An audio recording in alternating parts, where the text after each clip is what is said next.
என்னையும் அழைத்தீர். தகுதியில்லாதிருந்தும் என்னை தேடினீர். பாவியாக இருந்தும் என்னையும் அழைத்தீர். துரோகி என்றார்கள், துஷ்டன் என்றார்கள், எதிரியாக நினைத்து எட்டிச் சென்றார்கள். நீங்க வந்தீங்க, வாழ்வு தந்தீங்க. குனிஞ்சிருந்த என் தலைய நிமிரச் செஞ்சீங்க. என்ன போல மக்கள் வேறாரையும் ஒதுக்கவில்லை. நான் செய்யும் தவற என் நெஞ்சமும் ஒத்துக்கவில்லை.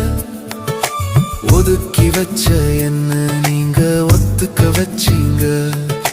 ஆண்டவரே உங்க வழிய கத்துக்க வச்சீங்க.